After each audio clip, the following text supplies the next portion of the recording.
Hello viewers and welcome to another video from YouTube channel Visa. As you know that we also have an affiliate Facebook group which is called Immigration Australia.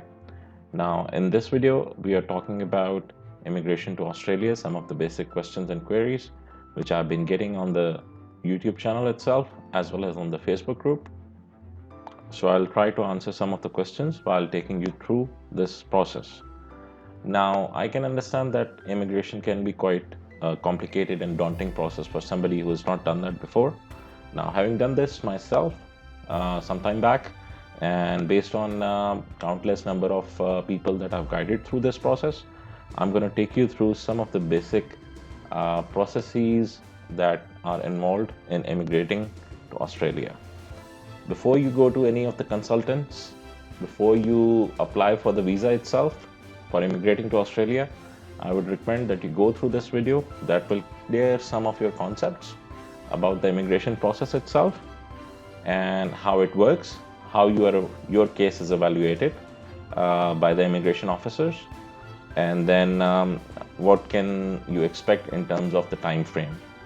So let's go to the official website of Immigration Australia. This website used to have a different address, but it has changed to immi.homeaffairs.gov.au. Now, once you go to this website,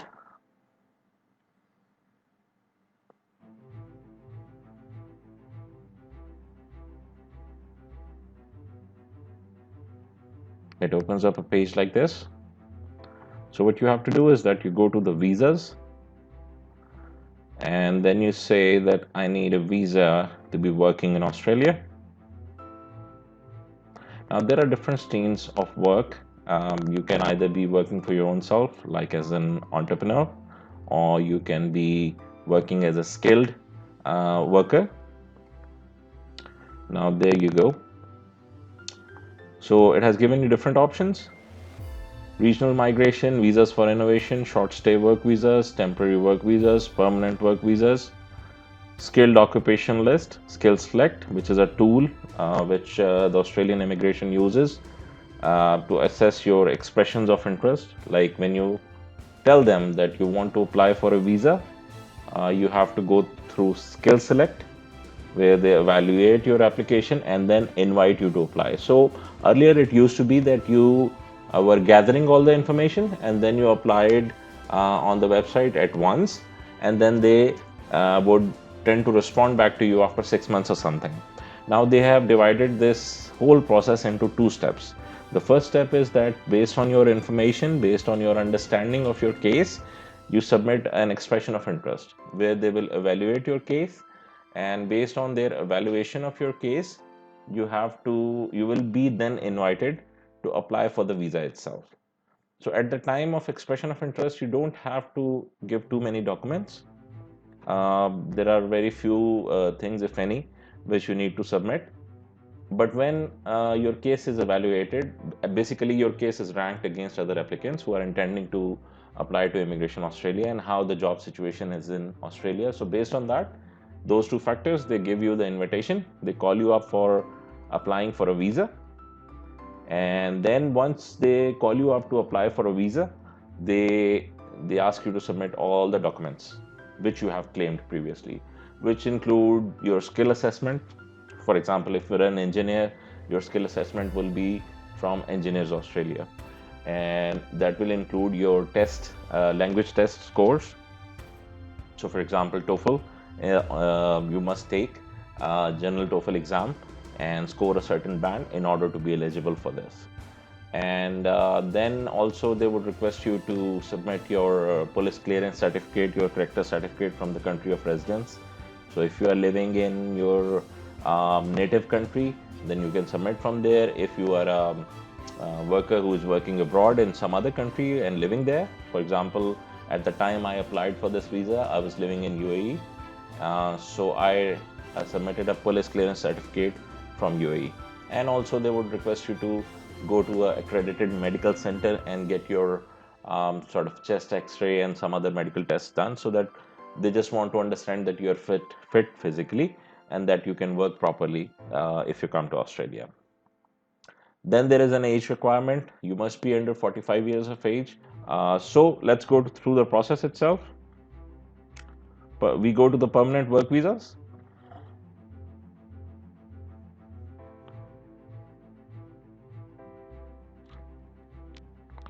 So let the website load properly. So here they have given some of the options which are available. You can see on the top there are regional visas, which is subclass 187. Then there are skilled migration visas, and there are different categories within skilled migration visas. Number one is employer nomination. So if you have a job offer from Australia, you can go through this subclass, and normally it takes very minimal amount of time for them to invite you for a visa application, but you still have to go through skill select, the tool that I showed you earlier, that you have to submit the expression of interest, submit your documents, and then get the visa issued. So if you have a job offer from an employer in Australia, that is the best case. Then you don't need to look for other things, and hopefully your application will be processed very quickly. So that is subclass 186. Then if you don't have a job offer, you have your experience, you have your qualification, let's say from India, Pakistan, or any other country for that matter, maybe some European country, then in that case, you still don't have a job offer, then you should go for the skilled independent visa, subclass 189. So if you're an engineer, sorry, you have to get your skills assessed by Engineers Australia, which is a body which is accrediting the skills of engineers to deem, if they deem them fit to be working or practicing engineering in Australia or not. And then also you have to get accreditation for your degree. So if you have a bachelor's degree from your home country, then you have to get an equivalence certificate for that degree from Australia, from the sort of accrediting body in Australia. And then of course you have to take the language test, which in this case would be TOEFL. Then you go to this skilled independent visa class. Now if you go further, so there are further two sub classifications in this visa class. One is point tested stream, which you can see on the left side, and on the right side is the New Zealand stream, which is specifically for the New Zealand residents. And of course, because Australia and New Zealand are neighbors, so they have some preferential treatment for New Zealand citizens. But if you are working, if you are from some other country other than New Zealand, then you have to go through this stream on the left hand side, which is a point tested stream. So the idea is that you have to score a certain number of points. So the idea is that you have to score a certain number of points on this stream and let your application be ranked against other applicants. And based on your sort of comparative ranking, they will invite you for applying to a visa. So if you go to this stream on the left hand side, you can see that you don't need a sponsor or nominator. You must be invited to apply. So for example, first you have to submit the expression of interest through a tool which is called Skill Select, which we will talk about in more detail in some of our coming videos. And then you must be under 45 years of age to be invited at the time of application. And there is a fees for this application, which is around 4,000 US dollar. And you can see the processing times. Basically, I get a lot of queries about the fee involved in getting the permanent resident visa. So you have to spend 4,000 Australian dollars, which is the fees prescribed by the Australian government. And I don't think that there are any exceptions to this. So in any case, you have to pay that much. And this is if you are applying for Australian immigration yourself. If you go through the consultant, obviously they're going to charge much more than this for their services. And the second most important question that I get often from some of my viewers, some of colleagues, friends, that what is the processing time? So you can see it here. 75% of the applications are processed within 3 months. So for example, you have submitted your expression of interest, then within 3 months you get a call for visa, and further 3 months approximately down the road, within that period, you get your decision on the visa. So it's a very quick process for 75% of the applicants. So if you are scoring well on the points table, and your documents are clear, your application is complete, you should not be expecting more than 3 months for your application to be processed. And then they're saying 90% of the applications are processed within 15 months. So these are the numbers that they are giving here. Then we go to the details.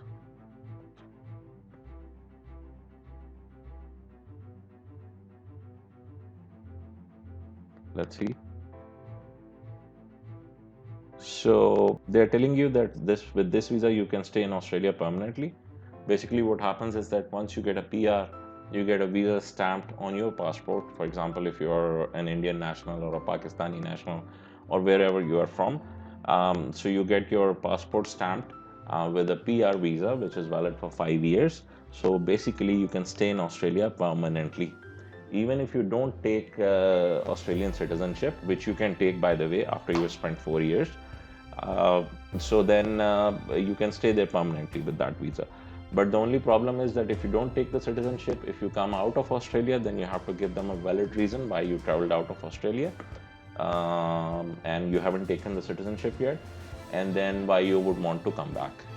The best case scenario that most of the people follow is that they go to Australia, settle down there, find a good job, maybe get a house on mortgage or rental, and then they settle down there, live there for 4 years, and after that they apply for an Australian passport. So once you get the Australian passport, all the other paperwork is not necessary. So you just need to, whenever you are coming in and out of Australia, or you're traveling to other countries, you just need to show your Australian passport. With this visa, you can work and study anywhere in Australia, sponsor eligible relatives for permanent residence. This is also one question that I get very often from some of my viewers.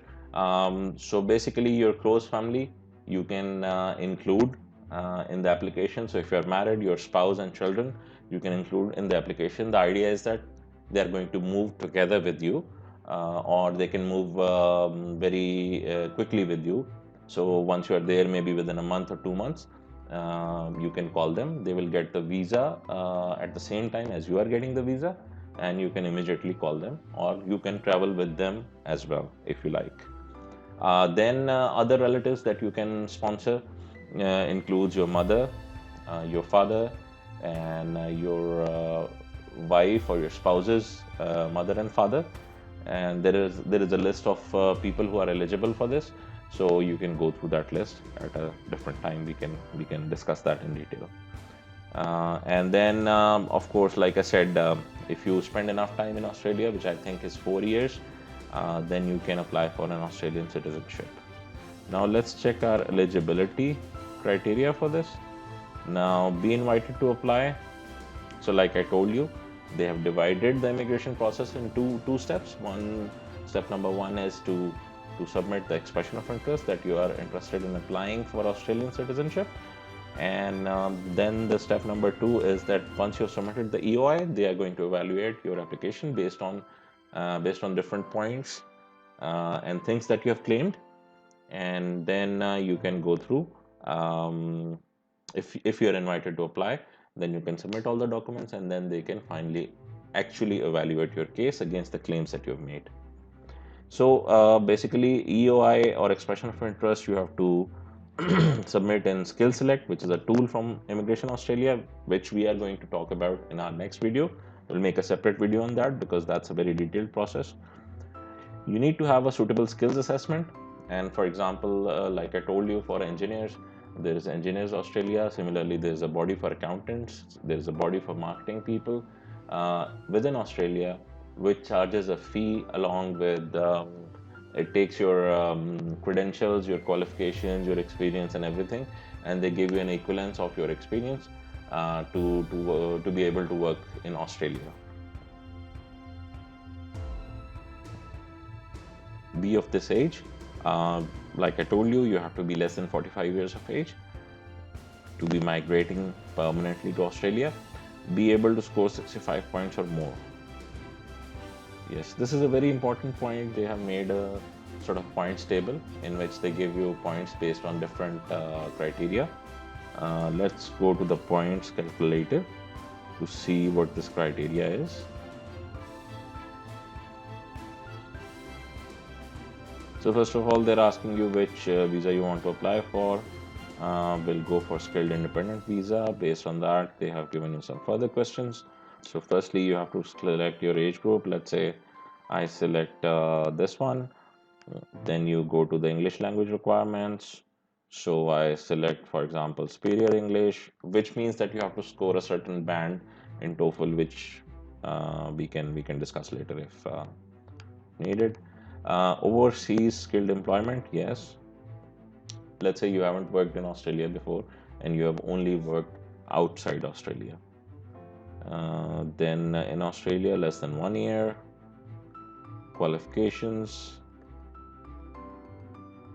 Now, this differentiates between an Australian degree and the degree which you have gotten from some other country. So, I will select attained a qualification or award recognized by the relevant assessing authority for your nominated skilled occupation, which means that you have gotten a degree from outside Australia, and then based on that degree, you have applied for an equivalence of your qualification. This question asks you if you have studied in Australia. I would select no. If you have specialist qualification, again, it's related to Australian education. Community language, if you know some of the languages of Australia, I would select no here. Regional study in Australia, I would select no. Partner skills, this is a very important point. So if you're planning to move there along with your wife or husband, for that matter, your spouse, then if your spouse is also skilled, similar as you are, then you get 10 extra points for that. So spouse or de facto partner must be an applicant for this visa and has competent English. Spouse and de facto partner must be an applicant for visa, meet age requirements, English and skill criteria. So what you're claiming is that your spouse is equally qualified as you in terms of language, is less than 45 years of age, and has meets the skill criteria just like yourself. So this gives you an extra advantage in terms of your application. Have you spent a professional year in Australia? I would select no. So now you can see the point summary. Before we go to the points table, let me tell you that minimum number of points required for your application to be considered is 65 normally, and generally it is more than 65, but 65 is the minimal level. Below 65, they'll not even consider your application.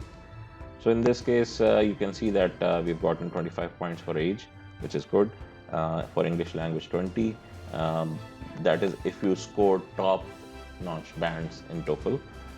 Work experience outside Australia, I've selected more than 10 years. So people who have got more than 10 years of experience can get 15 points easily. For qualifications, you can get 10 points. Then similarly for partner skills, you can get 10 points.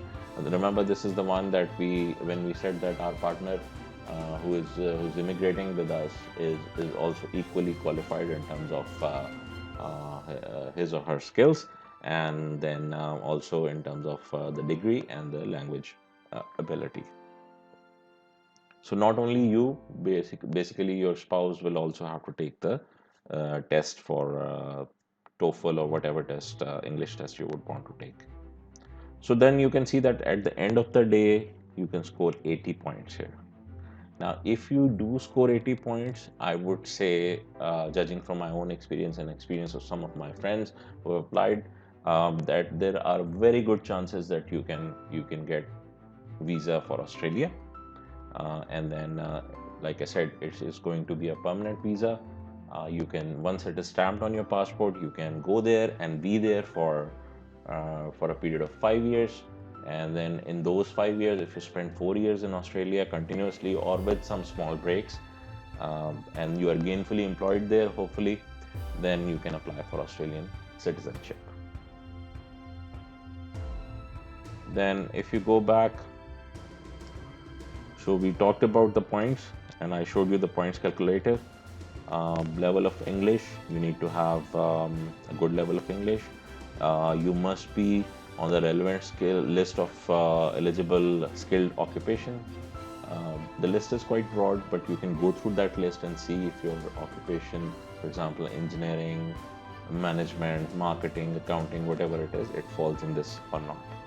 Meet the health requirements. Like I told you that once you are invited to apply, you need to go through certain tests, which is basically a blood test or chest x-ray. What they are trying to judge is that once you are in Australia, you're not going to be an extraordinary burden for their health system, because Australia is kind of a welfare state where they provide you with education and health almost free of cost. So they are trying to judge that you don't have a sort of a terminal illness, or your health is in good condition for you to be able to work properly once you immigrate to Australia. Then you need to meet the character requirement. Obviously, you have to get the certificate from the police that you are not involved in any misdemeanor or anything. Uh, these are for the people who have taken a debt from Australian government, which in most cases would not apply. Sign Australian values statement. Not had a visa cancelled or previous application refused. And in this case, uh, if you've not applied for an Australian visa before, then this would not apply to you. So viewers, this is in general a sort of an overview of skilled migration to Australia. This is called Skilled Independent Visa SubClass 189 and Points Tested Stream. So again, just to recap, there are two steps in the process. First, you have to evaluate yourself whether you're going to score enough points based on the calculators that I've shown you. Then if you see that you meet the criteria, your points are going to be more than 65, then you need to apply for an expression of interest through the Skill Select, which is basically a database of all the aspiring migrants which want to go to Australia.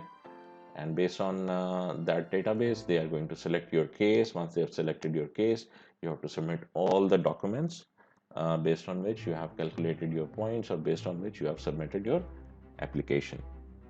And after the submission of application, you are going to get a call, hopefully, and get the visa itself. So this is the process in brief. And in our next videos, we are going to talk about the skill select and how you go through that website in applying for your expression of interest. If you found this video useful, please do like and share it with your friends and family who are aspiring to go to Australia, or for that matter, they are willing to migrate to some other country. And specifically, I made this video for skilled independent visa class because that is the most common stream of people going to Australia. Other than that, if you have a nomination from an employer, then it's much easier for you. It's not going to take this much time. And if you want to go to regional Australia, that is another stream. Basically, in some parts of Australia, they're encouraging people to settle, like, for example, Western Australia, in Perth. That area, there's not much of a population and not many people would want to go there. So Australian government is encouraging people to live, work and settle in regional Australia, which is Western Australia, Darwin, Perth, those kind of cities. So they have a preferential treatment for people who would want to live there. So that's a separate stream. But the one that we discussed today is skilled independent. You can work in your field independently. You can find a job on your own. You can switch jobs, and also you can live in any part of Australia. You want to go to Sydney, you want to be in Melbourne. It's entirely up to you, wherever you can find a decent job for yourself. So I think you must have found this video useful. Please, like I said, please do like and share it with your friends and family, and also subscribe to our channel VisaGo and our Facebook group, which is Immigration Australia. Thank you very much, and see you in some next video.